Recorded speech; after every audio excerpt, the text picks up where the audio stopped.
almost $900 on back-to-school supplies and clothes.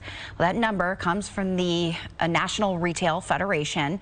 And to get some tips on how to avoid that price tag, we are joined now live by Jen Burke from the Maine Credit Union League. Hi, Jen. So what do? Everything's so expensive. Yeah, I mean, it should be to no one's surprise that back-to-school spending is predicted to be up this year, right? I mean, everything is up.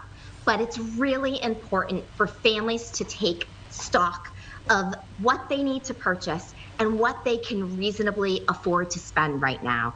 And the best way to do that is to create a budget, stick to that budget, and make sure your must-have items are included in your spending.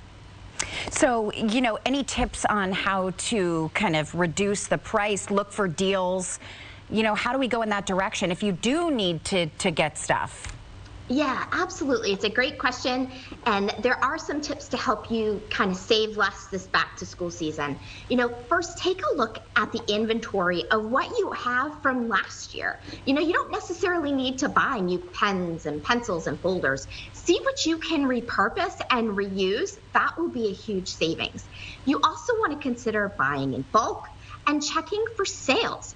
Shop around, and there's a lot of great deals to be had. A lot of stores, even online stores, are doing back to school sales.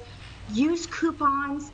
Think about the card that you might use to pay for things if you're using a credit card because you want to see if you can get some rewards points. And, you don't have to have everything for back to school. School's all year long. So think about what your must-have items are and purchase those first. You can spread out purchases. That will help your budget. And you can also buy used items. Go to a consignment store or do a clothes or a uniform swap with families at your school. It's a great way to save on some money. That's such a great, also, last year's backpack, if it works, that's perfect. You don't need to buy a new one. Absolutely. Yeah, you don't always need new stuff. Absolutely. Yeah. Well, Jen, while you're here, I just want to quickly pivot because, everybody's talking about the Biden administration and the announcement about student loan debt forgiveness for some borrowers. This is financially good news for some people, not necessarily everybody. Emotionally, some people are sort of mixed when it comes to emotions about it. But, for the people that this does impact, what might this mean for their kind of financial future? Well, I think, there are so many federal student loan borrowers out there with, high amounts of debt. This is great news for them. I mean, it's going to be based on your income eligibility, and you could get up to $10,000 of your federal student loan debt wiped out if you meet those income eligibility criteria. If you're a Pell Grant recipient, you could receive even more.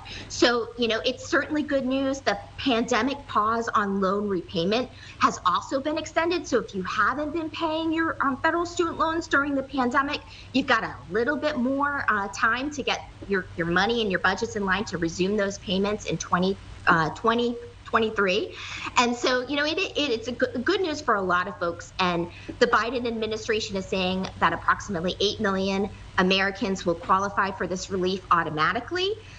Some will have to send their financial income eligibility requirements over to the Department of Ed. There's going to be an online portal in the coming weeks for people to do that.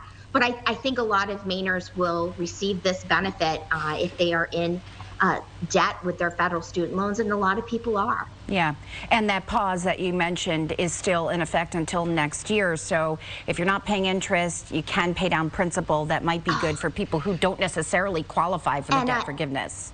And I would encourage you to do so, and I hope people have been taking advantage of it. That's one of the best benefits of this pandemic pause. So, continue to take advantage of it. If you haven't been, do so now. You get 3 months. All right, Jen Burke, thank you so much, as always, not only just for talking about this new announcement from the